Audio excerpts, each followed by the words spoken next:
This show is supported by Odoo. When you buy business software from lots of vendors, the costs add up and it gets complicated and confusing. Odoo solves this. It's a single company that sells a suite of enterprise apps that handles everything from accounting to inventory to sales. Odoo is all connected on a single platform in a simple and affordable way. You can save money without missing out on the features you need. Check out Odoo at odoo.com. That's odoo.com.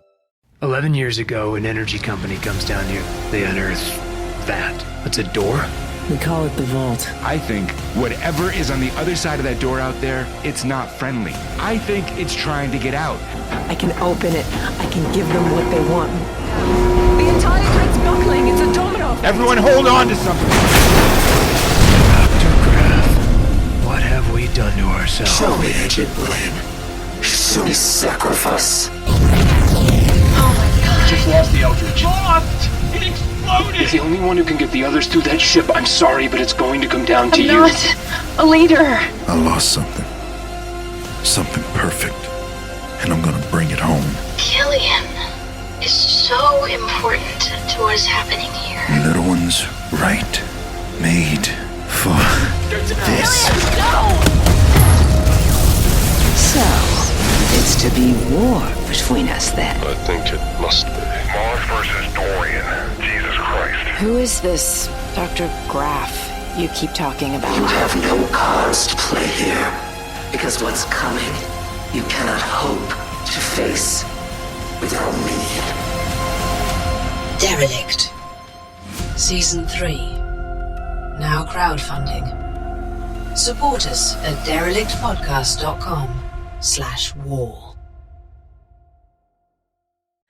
Hello, this is producer Eleanor. And this is Hilary. You usually hear me as Jamie. We are popping in here ahead of the episode to make an announcement.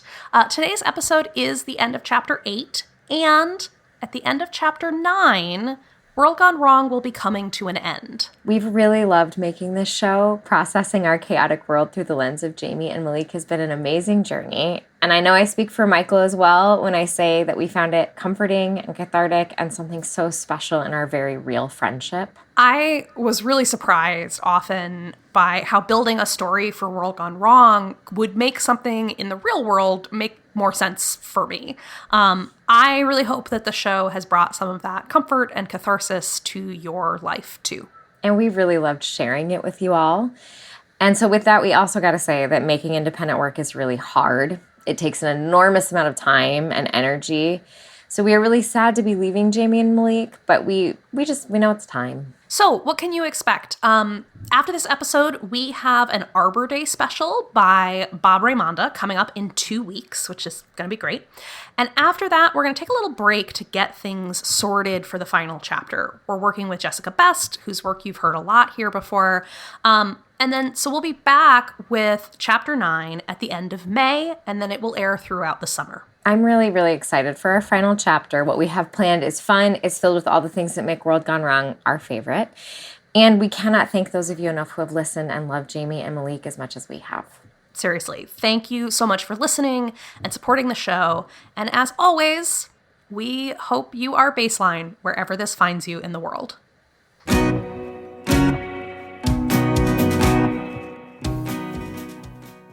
So we're on the same page. I totally hear you. You hear me, but do you agree? I said... Neither of us is going to refresh it again until we're done recording the episode. Listen. Which means we're both going to take a deep breath and close the Colorado Secretary of State website. The one that's about to have those heart-stopping local election results? About to? It could be hours. True, but it could not be. Maybe it's updated right...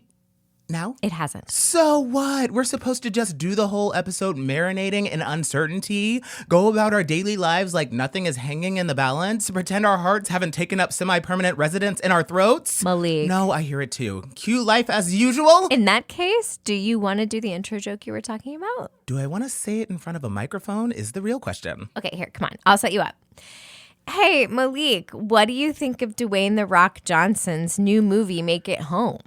The Rock is under so much pressure, they should call him the Diamond. There we go. Can you just refresh it, please, please, please, please? Someone on the radio said something about the sun going out forever in a month or so. But we all knew the end was near, nothing to be done from here. So I shake my head and off to bed I go. Hello and welcome. This is the show where two friends, separated by 1,000 miles, unite to share their thoughts on the collapse of the world around them. Tonight, we're doing something a little different. For those of you who have been following along at home, school board special elections were today, and as we wait for the votes to tally, we decided to seek the ultimate distraction. The first major popcorn movie to directly address our new reality came out this week all across the U.S., and Malik and I each just got back from seeing it. We haven't read a single review, so these are our pure, undiluted opinions. This is World Gone Wrong Hollywood Edition. I'm Malik, and this is my red carpet look. Excellent. I'm Jamie, and my red carpet look is pajamas. I swear I wear other things. Hey, you're making a statement. The statement is, it's really cold out and I'm cozy. Aww. So for anyone playing catch up, the film we're discussing is Make It Home, helmed by first-time director Eric Pruitt and starring Dwayne "The Rock" Johnson and Jessica Alba, among others. Among many others. A lot of cameos in this movie. One might say a distracting number. The plot follows a firefighter named Alan, played by Dwayne Johnson. Hottie. It feels weird to leave out The Rock, but it also feels weird to keep saying. Hey, we know who you mean. Alan wakes up in January 2026 after having been in a coma for about 2 years. Needless to say, the world is very different from how he remembers it. His teen son is in love with a werewolf girl, played by Jenna Ortega. His college-age daughter is out in Colorado working on unicorn conservation. Claire, his herpetologist wife, played by Jessica Alba, has been hard at work studying sewer gators. When those gators take Claire hostage, Alan must reunite his family no matter the cost. Titularly, they must make it home. He also has to figure out and fully process what's even going on, which, good luck, buddy. Okay, if you don't want to be spoiled, I'd suggest you pause the podcast and buy a ticket because we be spoiling up in this house. So, what are takeaways? Like, how was the movie? It's kind of hard to say, right? Kind of hard to say. I didn't hate it. Right. I wouldn't say I loved it. Sure. I feel like my movie judging muscles have atrophied a little. Okay, so there's the movie that exists on its own, like all the scenes cut together with the music and effects in a vacuum. And then there's the movie as a mainstream cultural object. This canvas we're all invited to project our own perspectives onto. And I think I had a really hard time watching the movie like it was just a movie. Yes. It also made me realize, and I don't mean this in a snobby way at all, but it made me go, oh, I guess I don't watch a lot of stuff that's this mainstream. You can, on streaming services, you can get sucked into these deep pockets of extraordinarily specific content. Like, everyone watches old seasons of Taskmaster as their comfort show, right? But something that's really aiming right down the center. Yeah, it's a little weird. There were no jokes about the dragon. At all. Did you notice that? I definitely did. They showed the dragon in a press conference when the sewer gators develop weapons, but it's played totally straight. Meaning they got an actor, right? That couldn't have actually been the president. Surely he's got more important things to... maybe not. I don't remember any close-ups of his mouth, so my theory is they used pre-existing footage and had someone else dub his words. Which would also be a wild decision. Well, in any reality but ours. Every creative choice, I felt like I was watching it at a distance. Like, nothing about the Fae at all, really.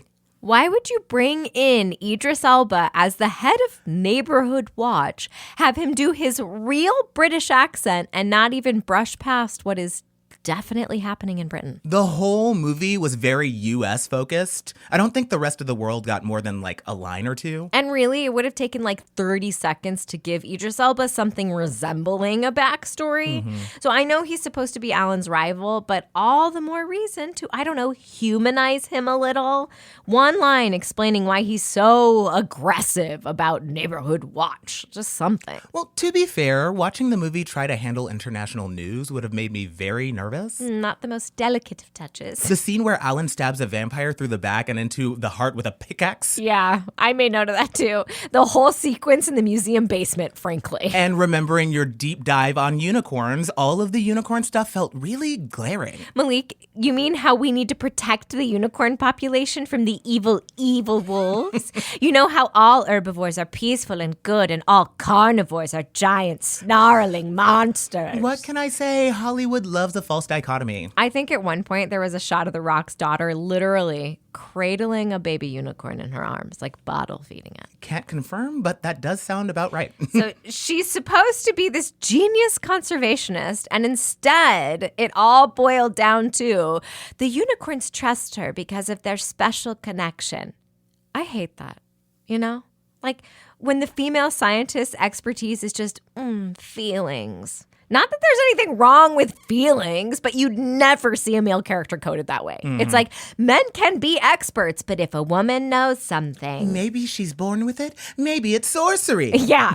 I wish it was sorcery. I want sorcery. I'm getting off track. That whole section just felt like a horse girl movie, give or take a horn. Although credit where credit's due, the CGI on the unicorns was surprisingly good. Do we know for a fact that it was CGI? Well, there is no way in heaven or hell that a trio of actual unicorns would have let The Rock and his family ride them. Something about you suddenly remembering hell just made me laugh. Listen, I had to include both. It could have been practical effects, like horses with prosthetics. One of those really big horses, Clydesdales. Even Clydesdales wouldn't really be beefy enough to really pass as unicorns. Yeah, okay, you know that, but think back to the movie itself. Okay, maybe they were just big horses. More approachable, easier to merchandise. Capitalism rears its terrible head yet again. Speaking of which, we have got to talk about the product placement. Do we have to talk about it for as long as the characters talk about various specific goods and services? Frankly, I don't know how we could. The worst offender is probably... Let's not say it. After watching that whole movie, they do not need another mention. I'll leave it at just a car company. Anyone who saw the movie will know which one. Apparently, the car in question is really good at pivoting. And withstanding impacts. And there's a scene where The Rock is hanging from the sky roof and steering with his feet while the one good sewer gator works the gas and the brakes. So I guess it can also do that. Yep, anything else would be false advertising. Should we attempt to go through the story chronologically? We can try. Okay, so we begin, my listeners, in the past. Los Angeles, December 2023. Alan is talking to his wife, Claire, and his 2 kids on the phone as he works out at the fire station. Claire's telling him that he needs to make more time for their family when the call comes in that a fire is raging across town. Alan suits up and jumps into the fire truck, and soon he is endangering himself trying to save a small child, and then that small child's even smaller puppy. Yeah, apparently that item in The Rock's contract about how he can never lose a fight doesn't extend to fighting fire. Just as he manages to shoo the dog out of the house, a falling beam hits him and knocks him out. The noise when it happened was also catastrophic. Kerfunk. Alan wakes up. His doctor, who is an old friend of Alan's, inexplicably played by Pedro Pascal, goes to try to get a hold of Claire. As Alan waits for the doctor to get back, he calls over to the nearest nurse, asking what the date is. She turns around and she has no face. Okay, I didn't love how the reveal was played for laughs. The faceless are just trying to live their lives. Like, yeah, it would be a huge shock to see a faceless person if you were jumping into this present world cold, but he screams for such a long time. And I kept thinking, that poor nurse, she's just at her place of work. How uncomfortable. Also, you think the doctor could have said, I don't know, something. He knew the nurse worked there. Obviously, sooner or later, Alan is going to discover the new reality. Side note, we are like 5 minutes into this movie. So, Alan jumps out of bed, yanks out all the tubes that have been keeping him alive, and starts running down the hallway. His doctor runs in. Daddy Pascal is like, Alan, please, we can explain. Which, again, good luck. That was a very bad impression, but we're going to move on. Hey! We then get a quick montage of Alan watching various online clips of recent events detailing things like You get it. All the shit. Alan asks where his wife is. The doctor takes that moment to tell him that he wasn't able to get her on the phone. All he knows is that she's been away studying the sewer gators, which have successfully made it to Oregon? Somehow. From Chicago. There's one line about how the sewer gators don't seem to be limited by the Bermuda River, and the camera isn't even on Pedro Pascal's face as he says it. Definitely an ADR situation. Fix it in post. Alan's son appears in the room, and that happens so quickly. I assumed he was like already in the hospital when he got the news that Alan woke up. But then we learned, nope, his son had ridden to the hospital with his werewolf girlfriend, Jenna Ortega, who is part of a werewolf motorcycle gang. Oh, and Alan is not accepting of his son's girlfriend. Despite her being the best character in the movie so far, she tends to do that in every single movie she's in. Alan declares they will talk about this later, and instead demands to know where his wife and his daughter are. The son explains that Claire has been on a work trip for 2 weeks. In the meantime, he's been running with a pack. Cut to Alan's daughter off in the mountains, tending to a unicorn that has gotten its foot caught in a bear trap. Her phone rings. God, there's a lot of phone calls in this movie. She's in better touch with Claire, and she explains to Alan that Claire hasn't called her back in 3 days. Alan looks up, straight into a TV, which is playing the news. Conveniently, the news is about how a group of herpetologists in Oregon have been taken hostage. Imagine that. The leader of the sewer gators, who is a guy, even though we already covered elsewhere that they're mostly lady gators. For reasons which are absolutely never explained, he can talk and also has a Russian accent. Well, maybe they thought a Chicago accent wouldn't be scary enough. Then they've never had to navigate Wrigley on a game night. That is so true. The straights be out. Sorry, I don't want to discriminate against straight people. I love y'all too. He's definitely CGI, by the way. All the gators are a little too smooth. Anyway, the head gator is demanding 3 priceless relics. There's a sword, a shield, and something called the last diadem of fate. If the gators don't receive these artifacts, they'll start killing hostages in 12 hours. Is the diadem a real thing? Absolutely not. Yet? I really want to believe real people would never name it something that bad. So Alan ushers his son into his brand name car, and then they're off. So Alan's next move is to steal the diadem from the home of a private collector in L.A. It just so happens to be next to a property where Alan once had to put out a fire. There's an extensive home security system. Alan happens to slip through undetected. His son, however, trips the alarm, and then they're out the door and into a car chase with the diadem from the head of Neighborhood Watch, Idris Elba. Daddy Elba notices that it's Alan driving recklessly and decides this is out of character. So out of character, in fact, that Alan must be a replacer. This is followed by a long chase scene. Nobody would react that way to a replacer. Well, it must have been written before we had a better understanding of their whole deal. What would he do if he even caught Alan? Make a citizen's arrest? My guess is they wouldn't take the storytelling risk of making him an overzealous cop. So Alan gets away just in time. Cut to the extensive underground tunnels of Portland, Oregon, because those apparently exist. Oh no, those are very real. Really? Yeah, I learned about them when I was doing my Chicago research. I was like, are we the only city that has all these subterranean tunnel systems? And the answer is no. Portland's tunnels were used to transport goods to the water and also maybe kidnapped people. What? You know, you're drinking in a basement saloon and then you wake up in a boat. You're a sailor now. Wait, that happened? Being a sailor could be a pretty terrible job. People weren't always signing up for it. But the legends have been debated a lot and most of the tunnels aren't accessible. Many have collapsed. Good to know. So we cut to completely extant tunnels, and Claire is bonding with the runt alligator of the litter. She uses her knowledge of reptiles to sympathize with him, and do you see the problem here? What? The shield is in Colorado, so of course, Alan has to reconnect with his daughter. Which means connecting with the unicorns. She knows from the unicorns that a shield is buried nearby, but the path is so narrow, Alan can't take his car. There's a lot of dialogue about this. He misses his car. He misses his car so much. So Alan, the daughter, and the son all ride on unicorns to get there. The shield has been dug up by unicorn poachers, including the head poacher, distractingly played by Sebastian Stan. And there's a huge fight sequence. Unicorns versus poachers. That one was pretty cool. It was a little cathartic to watch an illegal poacher get kicked by their hooves. Oh, we cut back to the tunnels. Claire is about to escape with help from her runty alligator accomplice when the leader of the sewer gators receives the sword, and with it the knowledge of how to use it and all weapons. So the gators stop her and throw her and the little gator into a makeshift jail in the basement of a museum guarded by vampires. Meanwhile, Alan is reunited with his car. This is seriously, it's treated like such a big deal. They take it so seriously. I think he cried. Yes, he definitely does.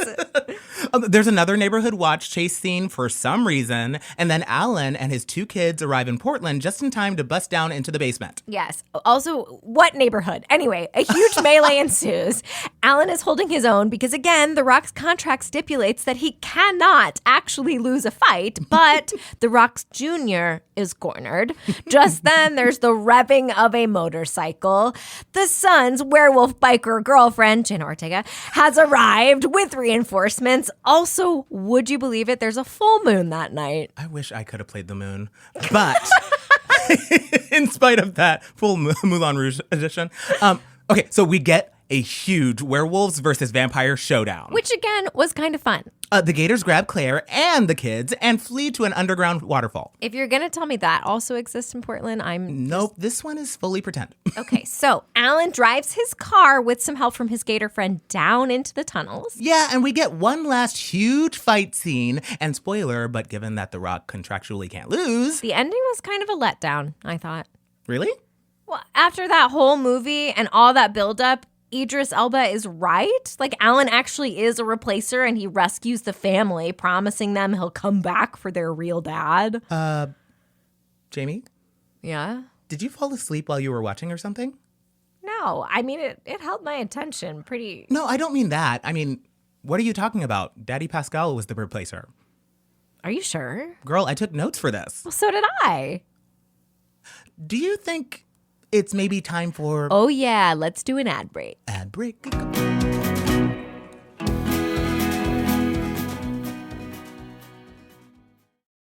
Today, I met the love of my life. Her name is Juniper Sue. She seemed kind of off to me. Why would you think that? Tell me. It's her eyes. They're just so dark. I feel like she was going to eat me or something. I get that a lot. Hell really broke the mold. They released her.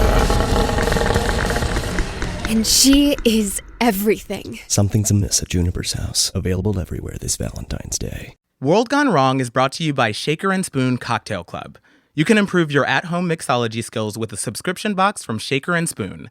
Each month, they send you everything you need except the alcohol for 12 drinks for 3 different recipes. And I promise you, it is a really great way to polish off a whole bottle with a group of friends. Explore new flavors, learn something new, and just have a great time. Go to shakerandspoon.com/WGW for $20 off your subscription. That is shakerandspoon.com/WGW, and you will get $20 off your subscription.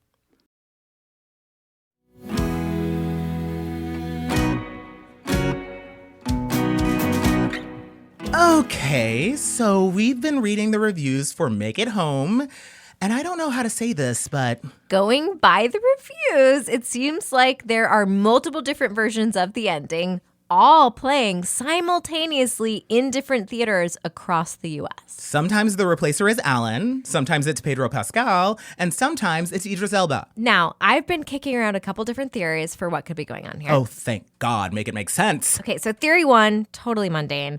Sometimes studios will assemble more than one cut of a movie and test with audiences which one lands better. So in this case, that could have gotten a little out of hand. Maybe each of the different versions got distributed purely by accident. Pretty sloppy on the distributor's part, but who doesn't have a lot going on these days? Theory 2, basically the same theory as number 1, but on purpose.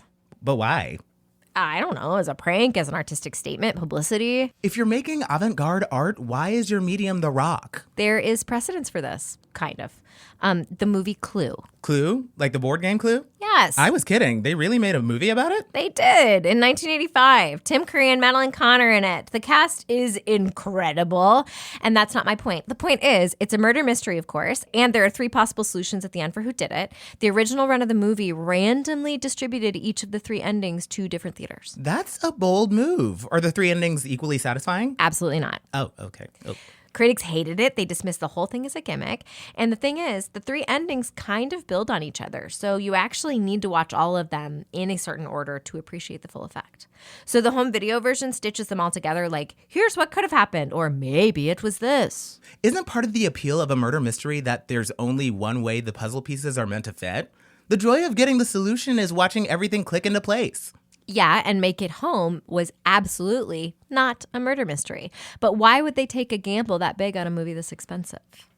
What's your next theory? Something about the Bermuda River. I couldn't find anything about how Make It Home was made, whether it was shot on film or digitally, but we know it debuted all across the continent at the same time, meaning either the film was shipped from the West Coast the long way around the world, or the digital file had to be transferred. So either way, in the process of transferring the files to both sides of the river, something was corrupted. Okay, that would explain how you and I saw different endings, but not how Sandra Boyd of the Washington Post saw the final confrontation as a series of shadow puppets. Yeah, I'm not attached to Theory 3. I'm afraid that it all might come down to my 4th, final, and frankly, my least favorite theory. Hit me in the face with it.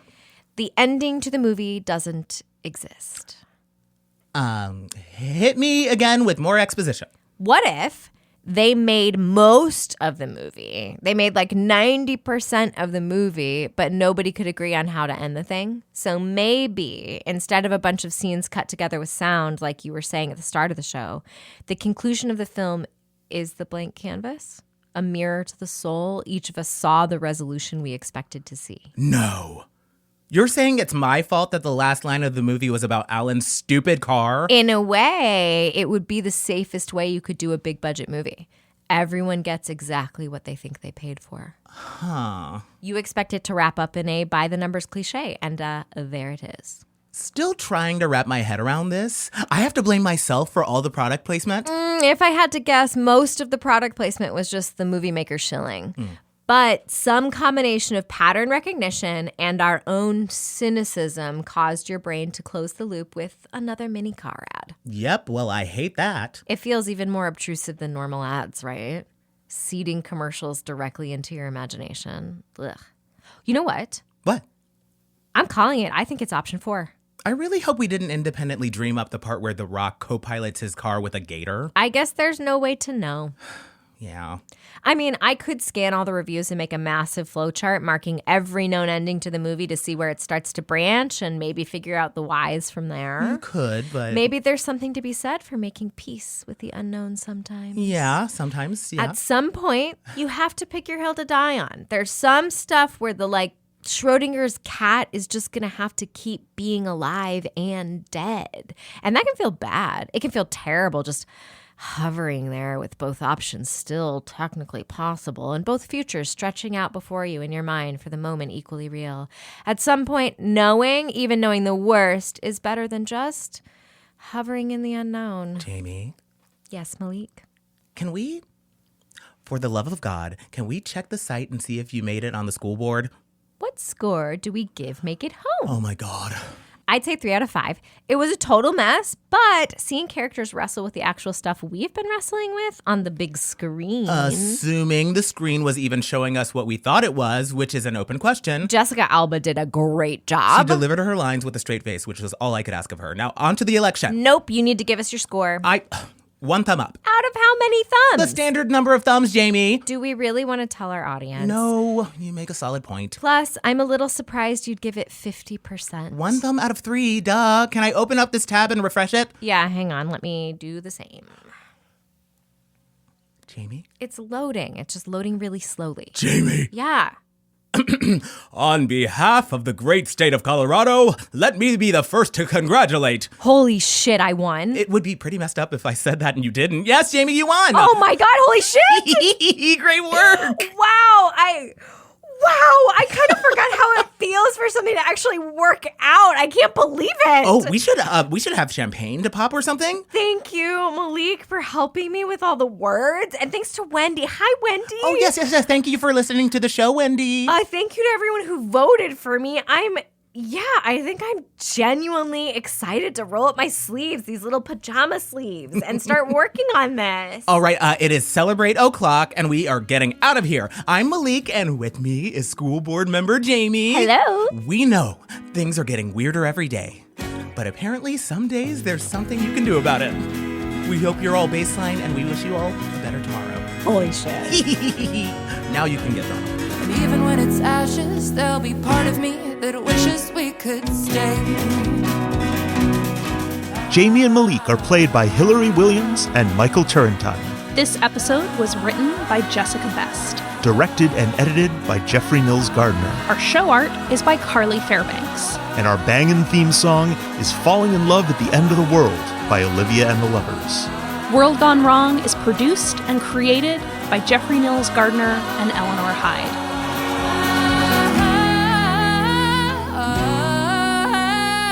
This is a production of Audacious Machine Creative.